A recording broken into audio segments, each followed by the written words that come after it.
10, 9, 8, 7, 6, 5, 4, 3, 2, 1.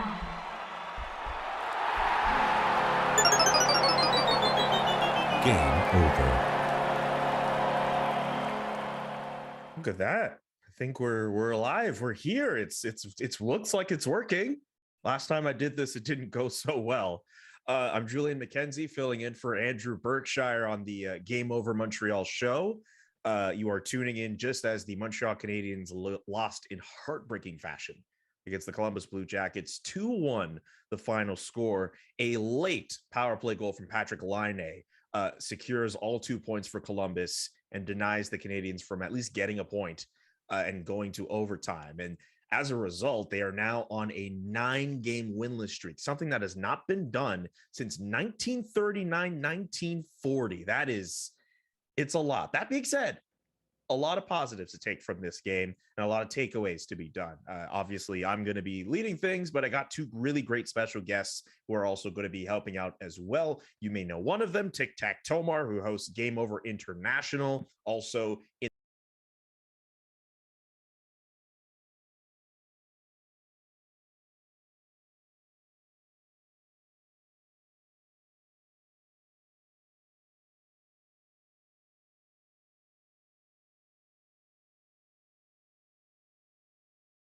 how are you guys doing? Welcome to the show. I'm doing good. Thanks, guys. How are you guys doing? Yeah, pretty much, man. Yeah, pretty good. A typical Saturday afternoon. Apparently there's a I don't know what the cold alert is. If there is one in Montreal, but apparently there's one in Toronto. So I think the low is gonna be like -17. So that's great. That's awesome. I'll be quite honest with you, dude. Since I left CTV and stopped doing weather, like I don't check the weather nearly as much. I literally will like look out the window. And it's like, oh, it's snowing today. It's snowing today. It's sunny today. It's sunny today. So I maybe there was like a little bit of snow here or there. It was actually mild in the day, but like I don't think about the weather nearly as much as I did like a year ago. I think about the Montreal Canadiens a lot more because of circumstances. That's not good for your health, man. But hey, you know what? Here's the thing. As somebody who has removed any bit of fandom from this team, I'm handling it way better than a lot of other people. Oh, I feel you. Yeah, at the very least. At the very least. It's the same thing here, man. You used to host like post-game shows too, right? Like you were like Tristan, our good buddy Tristan Damoul was tweeting at you earlier saying that at the height of the Stanley Cup playoffs, like you were hosting like post-game shows till like 3 a.m. Like you've really been in the thick of things with it, Max. Yeah, no, that was a lot of fun actually. Last year I hosted something a bit similar to this, but it was a full-on I don't know, call-in show, I guess you would call it, online. Yeah. And when they made the playoffs last year, I told my boss at 91.9 in Montreal, like, hey, like, let's just put it on air too, and we'll work out like whatever later. And I got to be honest, when I said that, I thought the Habs were going to get swept by the Leafs. We all thought. And I didn't expect for it to go for 2 months. I didn't. And yeah, so basically, when it started going, I'd say after the Habs swept the Jets, yeah, it started regularly going past midnight. And then during the Vegas series and the Stanley Cup final, I think after the win in Montreal, oh no, the worst one was June 24th. After June 24th, I practically crossed paths with the morning show guys when they came in the next morning. My God. That was a lot of fun.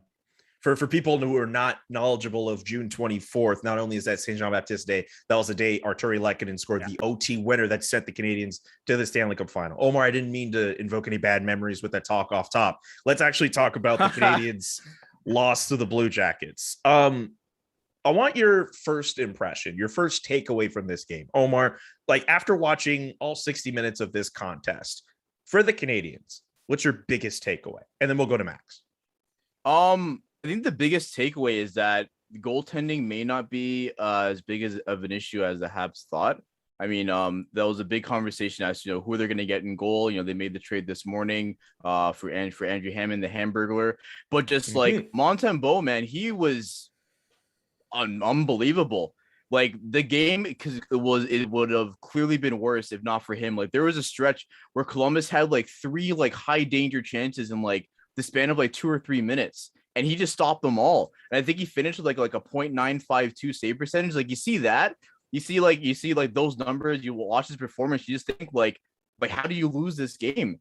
And then just like his face after, like towards the end, when when the line A game winner gets in, the broadcast pans on his face.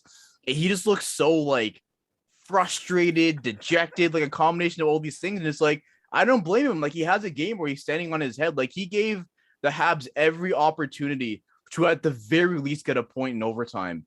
And I guess, that just speaks to, to the nature of the team right now. But like, yeah, if I'm taking any positive from this game, it's definitely the play of Montembeault. I thought he was fantastic.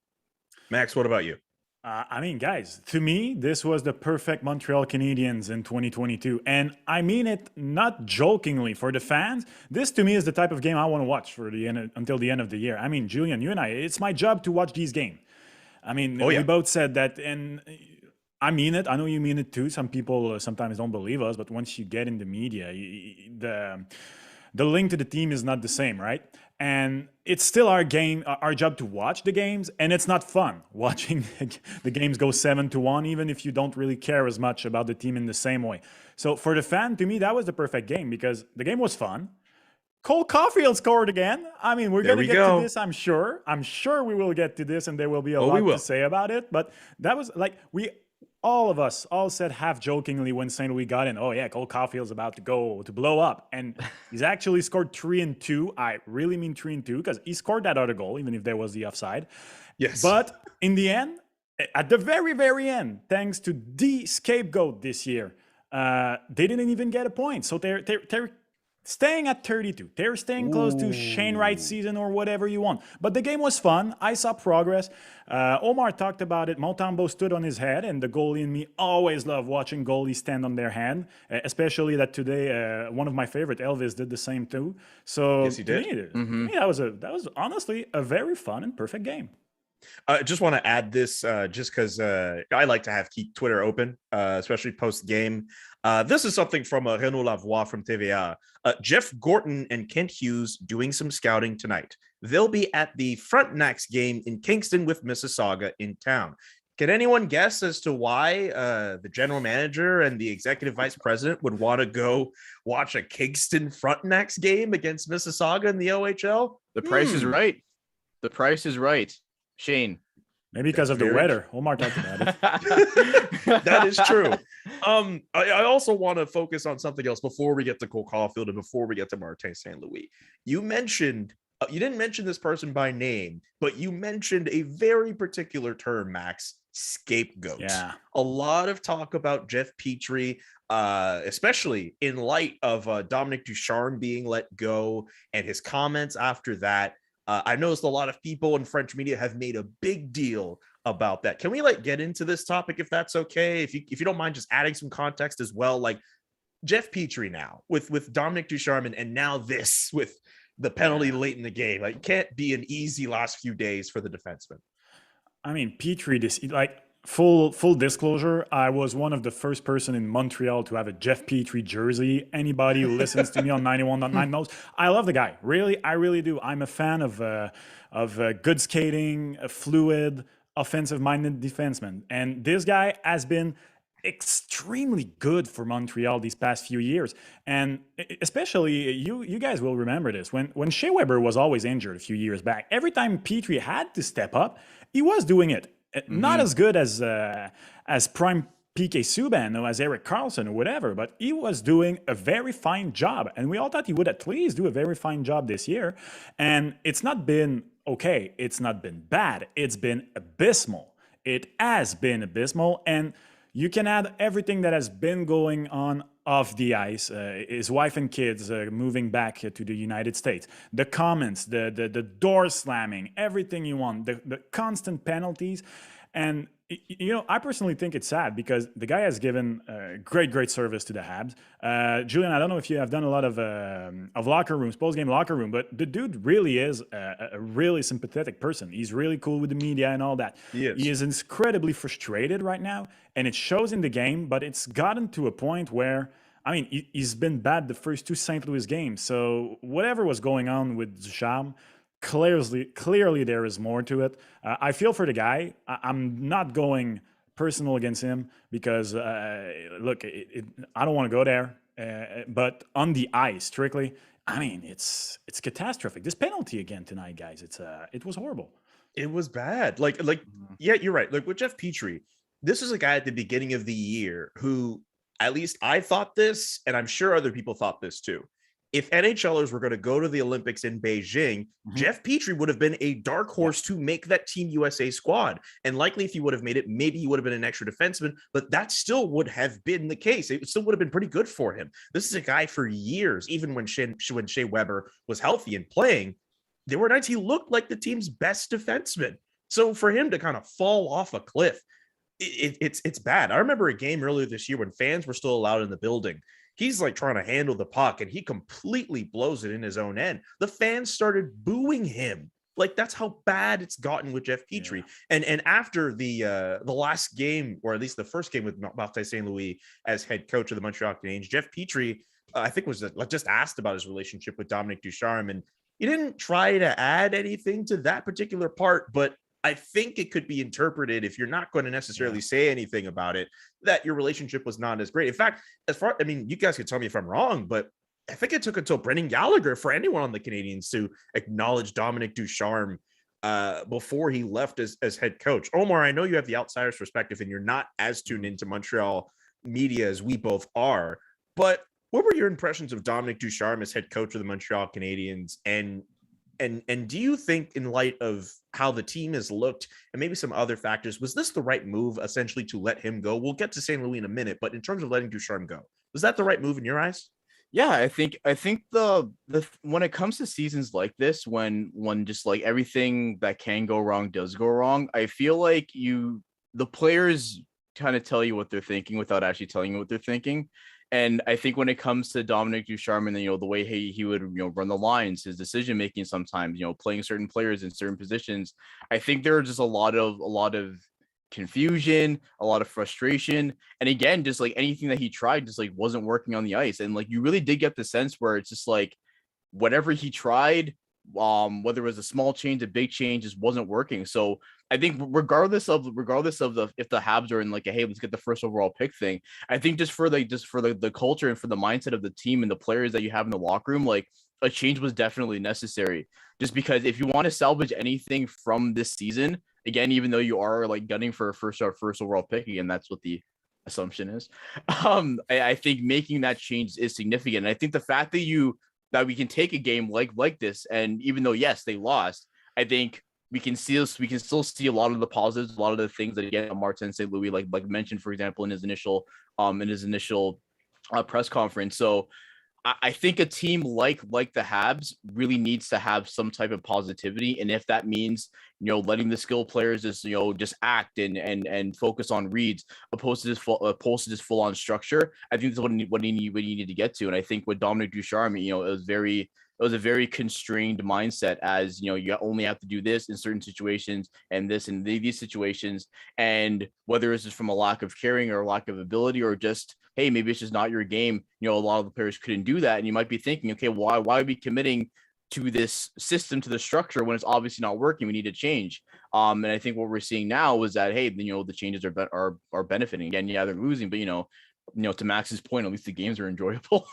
Yeah, like it's through 2 games, and these have been much more enjoyable than whatever's been going on over the last, I want to say last 4 or 5 games before I guess St. Louis took over. Because I'll add this, the first 2 games of this 9-game winless streak, I believe they were the OT losses to Dallas and Vegas, and they looked okay in those games. In fact, if you look at those games and the Colorado win, they got 4 points out of 6 in those 3 games. Yeah, I think things got just too heavy around the team, and we cannot take out of context the way it is in Canada right now versus the United States. Because for us, it's the reality that we live in. But for hockey players, they make constant back and forth within the United States. They have friends, they have family everywhere, and to them it adds to it. So everything was just so heavy, and I think Omar hit the point with it.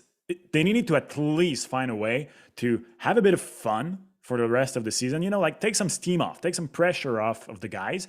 And absolutely, we've mentioned Caufield, but whether it's Caufield, whether it's Romanov, whether it's Caden Primo, who looks like he literally has a hole instead of a logo in the middle of his chest right now. Yes. Your young players can't regress. That's the one key until the end of the season. Those young players cannot regress, and they needed to do something about it. And I thought for a very, very long time that Ducharme was going to be there for the end of the year. And if I'm honest, I thought he was going to be there next year too. Just give him a chance, because nobody would have done that much better when you lose Weber, when you lose Price, when you lose Edmundson, when you lose Deno. I'm not going to name them all. But I thought he was going to get a chance, but those blowout loss after blowout loss, it just became too much, too heavy, and you needed to do something to help the Suzuki, the Caufield, the Primo, the Romanov to at least progress till the end of the year. And I think this is what we're going to see now. Yeah. Like that's the thing with Dominique Ducharme, because there is the argument that could be made that pretty much since he was installed as head coach, whether as interim or even in the full-time role, he had a lot of stuff stacked against him. Remember, he was brought in like partway through last year in the bubble. His morning skates essentially served as practices because he was still trying to instill whatever system he wanted onto the players. And also having Alex Burrows called up from the AHL as his assistant on the bench as well. With the way the COVID schedule was going, you had games every so often. It was affecting their fatigue and practice as well. Of course, they go on the Stanley Cup final run, but that run ends much later in the year. The players are not able to heal nearly as much as they would had they maybe had been eliminated in the first round like everyone thought they would. And then on top of that, key players lost. Like Philip Danault lost to free agency. You can make the argument that's the biggest loss of all the losses they've had, whether due to injury or free agency. Carey Price not available, Shea Weber not available, Joel Edmondson not available.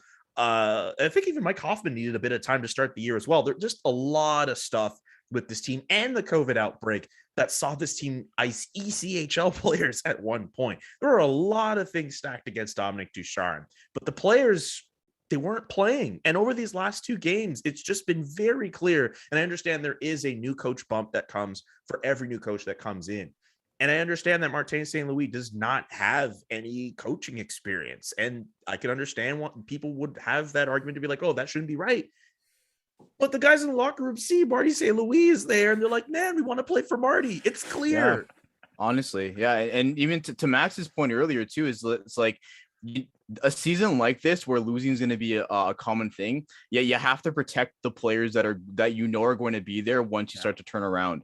And if you're in a situation where it's loss after loss after loss and nothing's being done, like players remember that, like they'll think, okay, like we need like I understand like this is a losing season, but like is nothing going to change? Like nothing's gonna be added to the atmosphere. So I think having a player or having a person around the room like Martin St. Louis, I think is significant. I think when you see like, for example, Cole Caulfield's comments on it, how he idolized Martin St. Louis growing up, I think those are the little things that I guess have a sliver of positivity moving forward. Again, for those young players that whenever this retool, whatever you want to call it, ends, will be around. Does it matter so much for the veteran players? Not really, but it is the youth that you want to focus on, because again, when you're turning the page, like it's going to be off the backs of those players. You want them to be feeling respected, appreciated, and definitely cared for as an organization. So I think that's another I guess area where the firing of Dominique Ducharme I think pays off. Yeah, and Saint Louis already kind of addressed it, because one of the big questions the past few weeks was, all right, when are they going to send Caufield down? Because the guy had one goal. I mean, not 10, which would have been disappointing. Not 5, 1. I mean, like, I have a friend who kept saying, I would have one goal in the damn NHL right now so far this year. I can't believe it. I just got to put myself in the front of the net, and the puck will bounce off me and it will go in. So Michael Pezzetta, not to cut you off here, I'll let you finish, but Michael Pezzetta, who is like a fourth liner, who people have gravitated to in this city because he's one of the few players who tried hard, has more goals than Cole Caufield. I'll let you finish. No, but so that was the thing. That was the big question around the media here, and Saint Louis already addressed it. He was like, "Yeah, no, I want him. I want him near me. And I can already imagine like small Martin Saint Louis with smaller Cole Caufield, holding him by the shoulders and." We've talked about it, but he already has doubled his production. Well, triple actually. He scored again today, and that can only be good. That can only be good for the team, and that's not shades at Ducharme. I mean, it's funny because near the end of the third period, I was in the group text with my best friends, and one of them was like, "I have a very, very good feeling about St. Louis." And I was like, yeah, I'm not going to say anything because if you guys right now go back a year and look at my text from the first two games of Dominique Ducharme, I would look like a freaking fool right now. I would be on cold take, expose everything. I was sold on the guy. I was like, wow, Jonathan Drouin looks unleashed. And look a year later. So we'll see in time, but at least short term, that was the good thing to do. I come back to this. You need to take off pressure at some point when there is too much.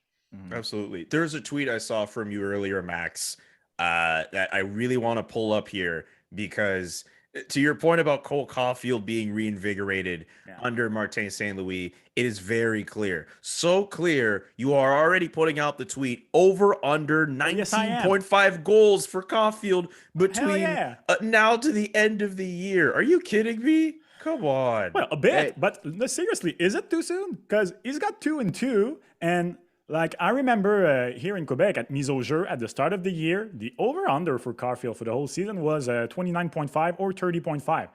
That was freaking high, yeah. But like honestly, I'm half joking here. Of course, you know me, Julian. I like to do exaggerating and funny stuff. I know. But with that being said, if Cole Caufield, there is 35 games remaining. 35. So including those two today. If Cole Caufield scores 10 goals until the end of the year and ends up the season with 11 goals, well, it will have salvaged his year in a way, and it will bring him to the next season with a lot of confidence. And if the Rocket go to the playoffs, he can actually go to the Rocket for the playoffs. So if he goes there and keeps scoring even more, I mean, they're at rock bottom. They can only go up, right? Absolutely. By the way, as we speak, the Laval Rocket are playing the third of their 3 games against the Syracuse Crunch. I'm not sure if you guys realize this, but I believe in the division that the Rocket are in, it may be the case across all divisions as well.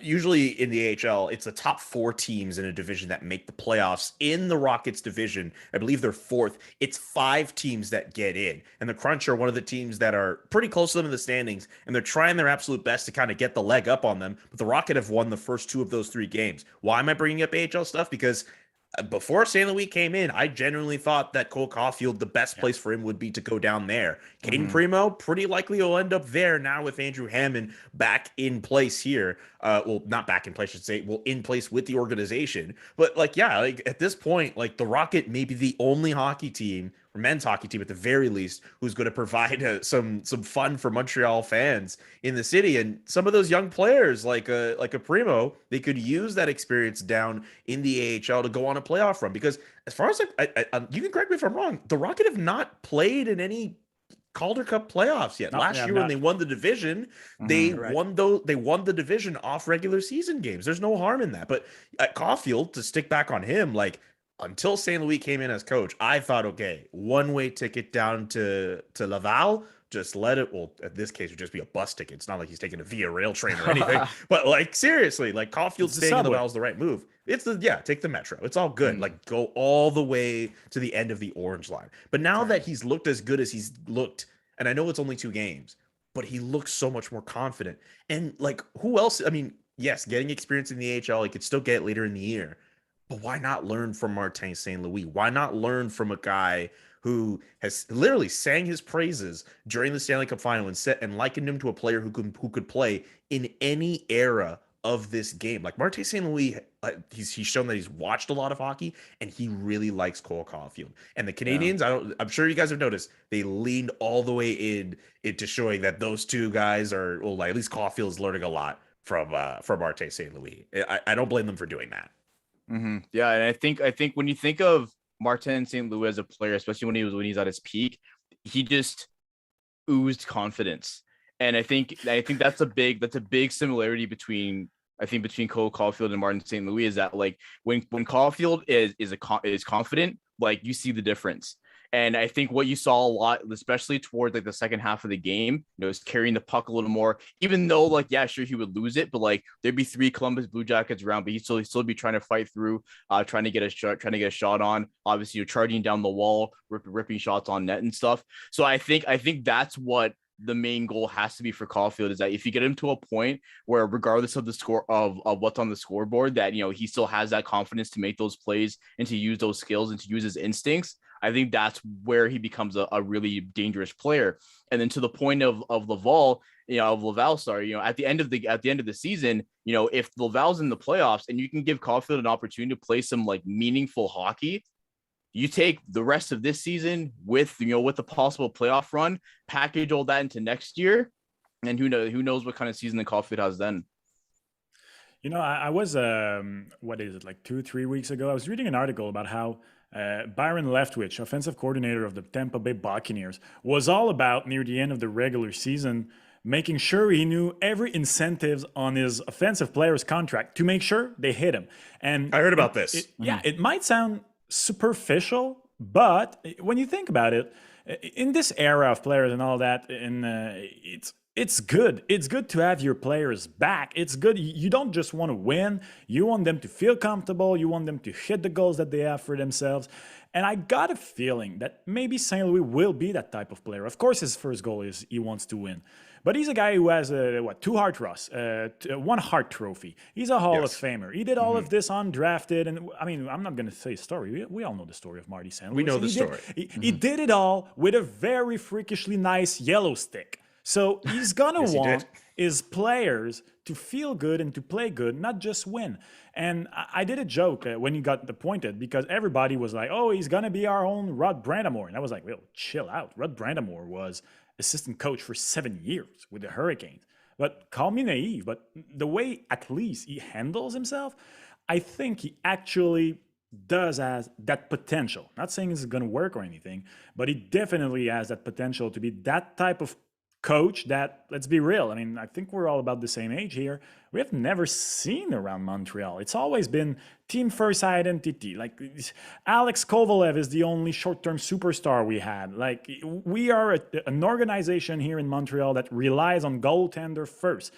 This, for the first time, I actually look at this and go, hey, things might be about to change around here. You know how crazy it is, to your point?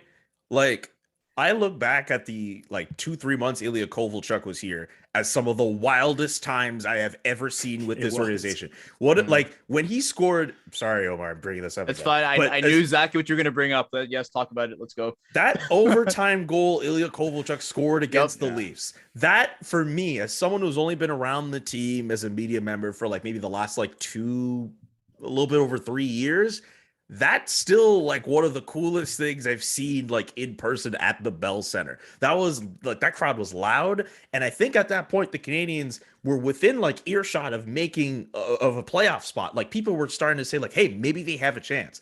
And to your point, Max, this team has been so void of creative and offensive and goal scoring players. No wonder people got so excited and heaped so much expectations on a Cole Caufield.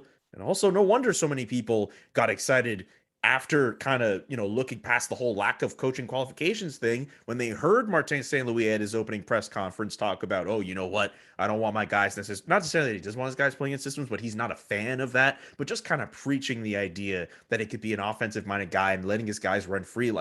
Canadians fans of this era have not really seen that. They've seen what Mark Bergevin tried to build as a team that was big and strong, but super reliant on a goalie. It's a very interesting change, and who knows what it'll look like for the rest of the year. But yeah, no, Martin St. Louis, at least through 2 games. I know the score is not there on the screen. Maybe it is in the title of the video on YouTube. A 2-1 loss for the Canadiens against the Columbus Blue Jackets. Their winless streak has now gone to 9.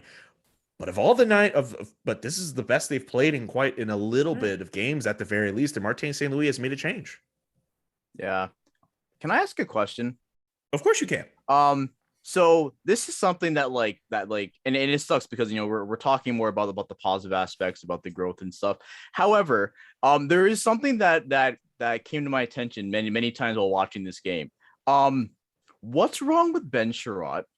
Thank you. I'm glad you mentioned that. Because Because I have a thought about Ben Chiarot too. I have a thought about Ben Chiarot. Because everyone who talks about Ben Chiarot, yes, he's supposed to be an asset, maybe the biggest asset the Canadiens have in terms of offloading ahead of the deadline. And you hear people say, like, man, like this guy needs to be worth a first-round pick. At what point, like, if you're a scout for another team looking at Ben Chiarot, at what point can you go to your gym and be like, are you sure you want to give a first-round pick to this guy?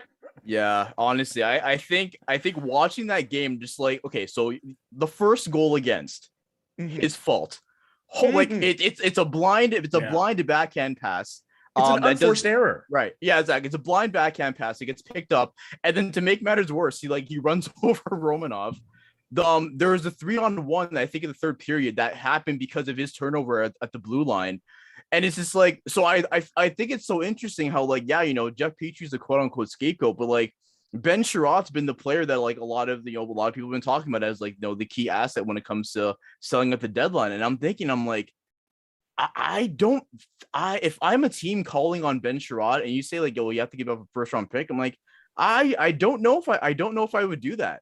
Right. Aside from the defensive areas, though, he took some penalties as well. I think didn't even hit Paul Byron. Like, I don't know if I saw that properly or not, but it's just like whatever. Yeah. We can go through a whole list of mistakes Ben Chiarot has done all season. Yeah, but don't forget one thing, guys. Like, NHL players and NHL executives have one thing that they all have in common. They have a surprisingly long memories. I mean, I love the guy, the player, but Carey Price, let's be freaking real, apart for the playoffs last year, has not been a top 5 NHL goalies in the past 3 seasons. And he was still always voted near the top of toughest goalies to play against. Shea Weber was always in the list of the toughest, nastiest defensemen, even though apart for the playoffs again, and it happened. And I'm not taking away any of that. And I mean, Carey Price, my second favorite goalie of all time, so I'm not dissing the guy.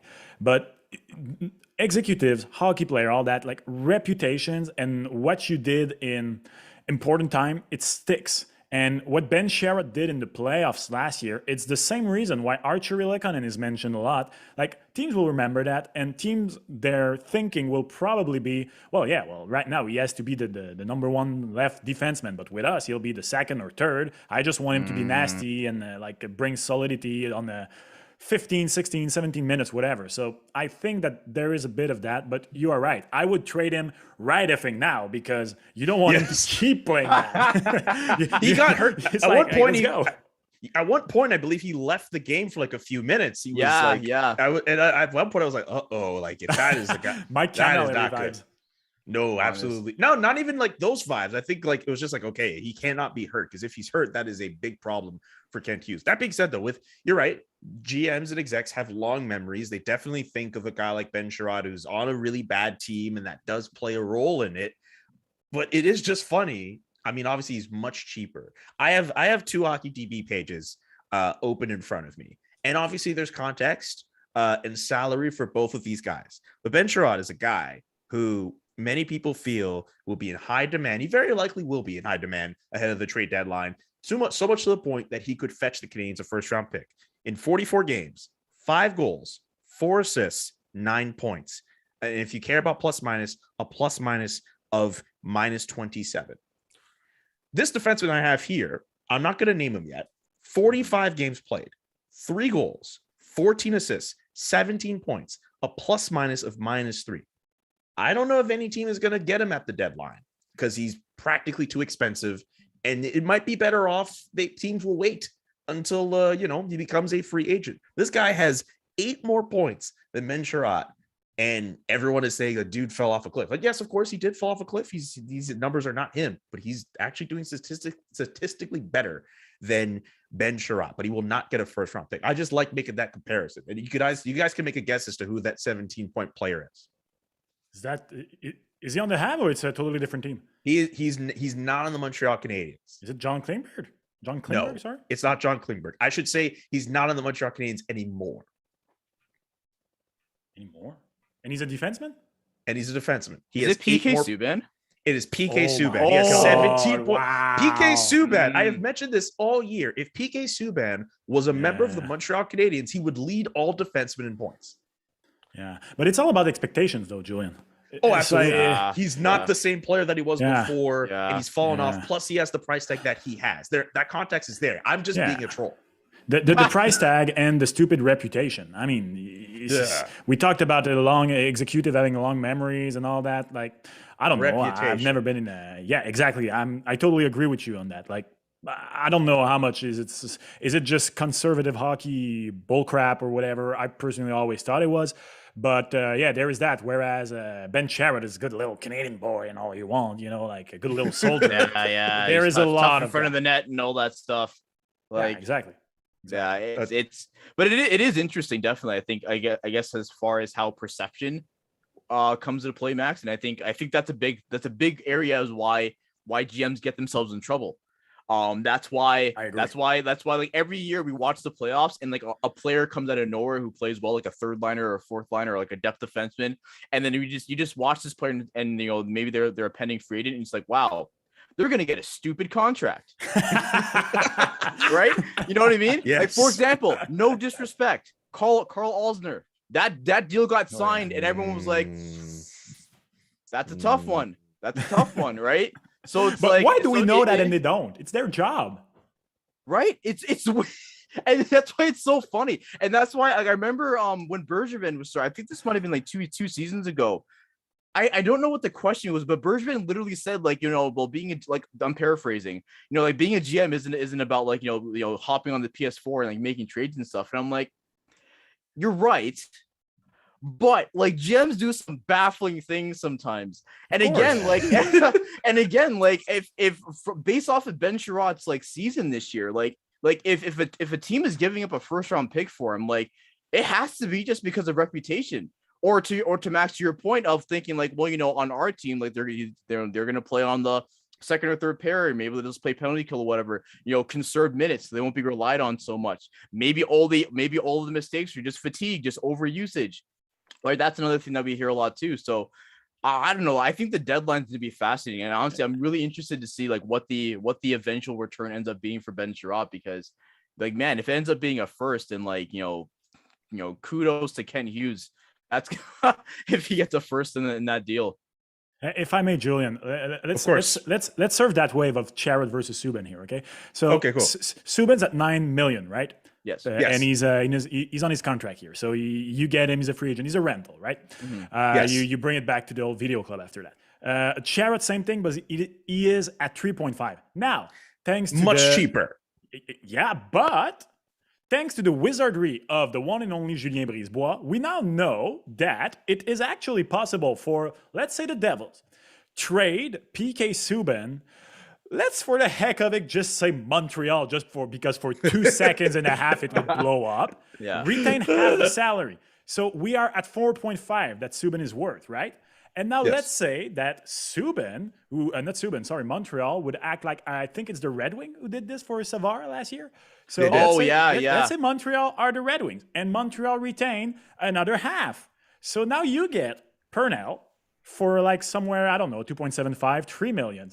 So you have a choice. You go to that Julien Brisebois wizardry for PK or for Chiarot. Obviously, one is right-handed, one is left-handed, so they probably That would matters not, too. like, so. But I mean, it's a very great point by Julian to bring this up, because personally, like I said, I think the whole PK exaggerated his bullcrap. The guy did go to a freaking Stanley Cup final, being the best defenseman on the team. I freaking love Roman Josi, but at that point, I think PK was still a little bit better than Josi.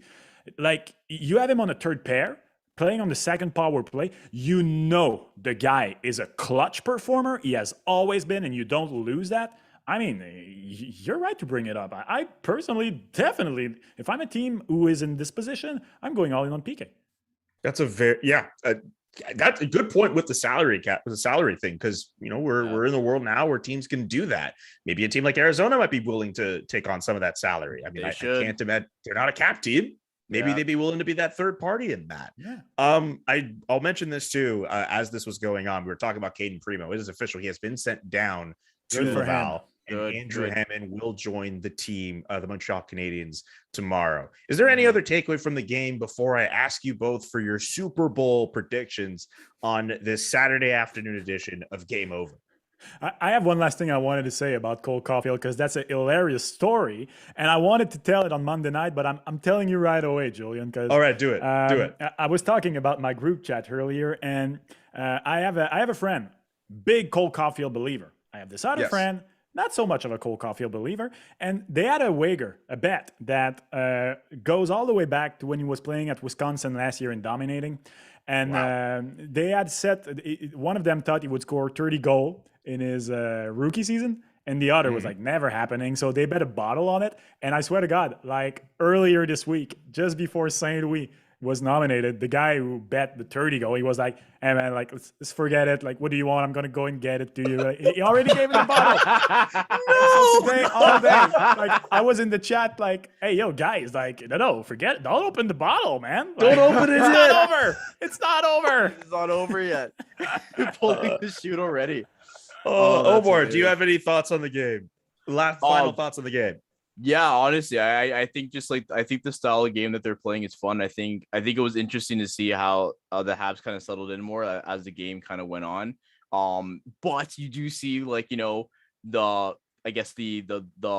ghosts or the hauntings of what gets them in trouble. There are like so many moments, especially in the first period, where they literally could not get out of their zone despite how hard they tried. And you know, I think when it comes to the defensive quote unquote structure, though, the man on man defense, I think, you know, and it was interesting because there was a moment where I think it was Sean Corrali was like left wide open, and I think it was Jake Evans's cover, and then Martin was after was just like, listen, man, like, we're not doing defensive structures, but like that's your guy, like that's your guy, that's your dude, you have to cover him. So like in the defensive zone, watch your person. Everywhere else, go crazy. So again, I think it'll be interesting to see, you know, how much fun the Habs have for the rest of the season, if that takes place. And again, you know, we'll see what the deadline brings as well. Yes, of course. About like under 6 weeks or going on 5 weeks until something the like that. March 21st trade deadline. Time is a weird circle. All right, we've talked enough about the game. The big game is tomorrow, the Super Bowl between the Cincinnati Bengals and the Los Angeles Rams. Gentlemen, since I have you here, give me a prediction for the game. Who's winning? Give me a score. And if you care to add a Super Bowl MVP, Max, we'll start with you. Well, first of all, Julian, I see you rocking the LA blue, so we already know who you're going with. I have gone on record saying that I have gone on record on radio saying that I think the Rams will win. So I did not intend that, but that is fair. That is a tell. I am picking the Rams. I think there is nothing more honorable than admit your mistake, and I thought nothing of Joe Burrow when he got drafted. I thought this was a mistake. I thought the kid was going to be a one-hit wonder, and that, you know, we were talking about the hockey GM going in on bad contracts with guys who did something once, and I think sometime with quarterback out of college, the same thing. Oh my God, he just won the Heisman. Let's grab him. And I thought Justin Herbert would be better and all that. But the guy is a freaking baller, man. If he is one thing, he is a baller. He is a big-time player. He makes big-time plays. He is the quarterback drafted first overall, heading to the Super Bowl, the earliest in his career. Matthew Stafford is the quarterback drafted first overall, going the latest in his career to the Super Bowl. So, it's a tough one because they are neglected, and rightfully so. The Rams is the better team. But in Chinese astrology, it is the year of the tiger. It started on February 2nd, February 4th. And my work husband, Stefan Gonzalez, is a lifelong Cincinnati Bengals fan. He's been since the mid-'80s. So I'm rolling with him. I'm going with Joe Burrow, and it's going to be a tough game. He's going to win MVP, and it's going to end on a McPherson kick at the end of the game, a 55-yard or something like this. They're going to win by a point or two. So it's going to be a nail-biter for me. Okay, Omar, your pick. Yeah, so I just started watching football like legitimately. Before I was just like everyone else, where the only football game I'd watch is the Super Bowl. So I did watch. I watched the Bengals qualify, man. So I'm gonna go with them as well. I think Let's go. I think I was really impressed and really blown away, I guess, of how how they approached the game, especially considering that they were clearly the underdog.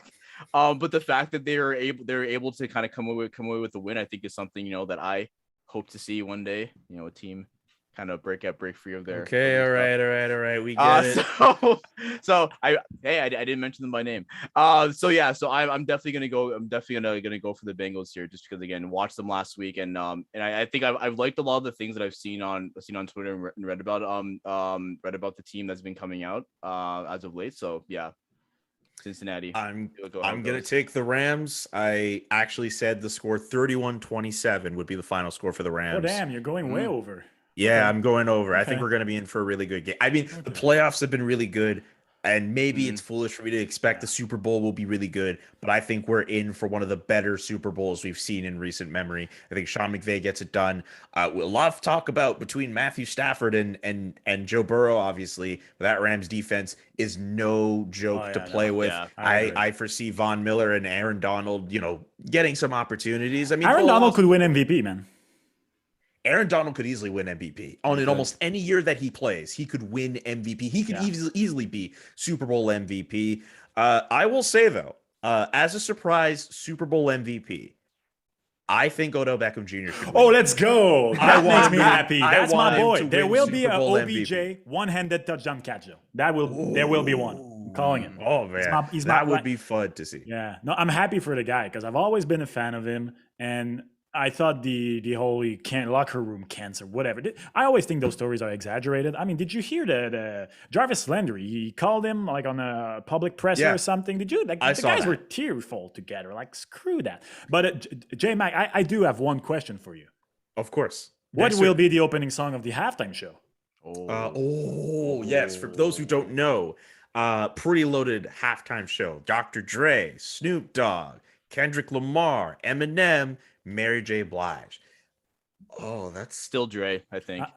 California Love. California Love. No, California Love's the closer, man. It's the closer. There's a lot of good. You mean Dre has some good. Forgot about Dre could easily be a closer too.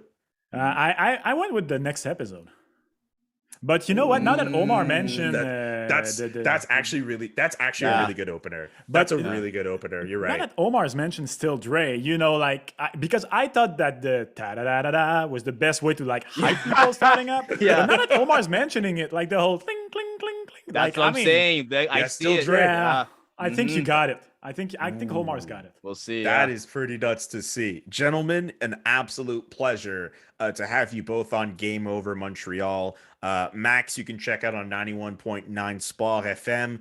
He hosts two shows, La Centrale du Sport, Mondays to Fridays from 11:30 to 1:30, and La Zone from 6:30 to 9:30 from Monday to Thursday. I think I have those right. Is there anything else that I'm not plugging that I should be plugging? Go follow my my YouTube chain and the 91.9 YouTube chain because we're starting to put content on it, video content of really cool radio shows, video format. 2022, guys, let's do this. Let's do this. And of course, Tic Tac Tomar, great job with Game Over International, picking up the slack on weekends. And of course, great job on Yahoo Sports with the In Dimension show. And of course, you and I, we talk a lot on Zone Time every week. Episodes coming out on Wednesday. Can't wait to talk about what other stupidities the NHL will come with, I'm sure. I'm sure there'll be a lot. I'm sure the NHL will come up with a lot. Tic Tac Tomar, is there anything else I got to plug before we wrap this baby up?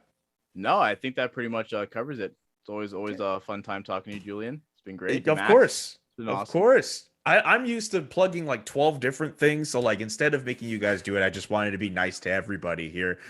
Max, Omar, thank you all so much for joining myself on Game Over. Thank you, those watching at home or on your phone or just wherever you're watching or listening to this episode, for listening, of course. I will be back tomorrow with two other guests for the Canadiens-Buffalo Sabres game. Will the Canadiens winless streak, as they want to put it, will their winless streak hit 10 games if they lose to the Buffalo Sabres tomorrow? Yeesh, we'll just have to wait and see with that. But for Omar and Max, I'm Julian saying so long and peace. We'll be back on Sunday. I think I'm on the Tuesday show as well with Andrew and a very special guest you do not want to miss. Bye, guys.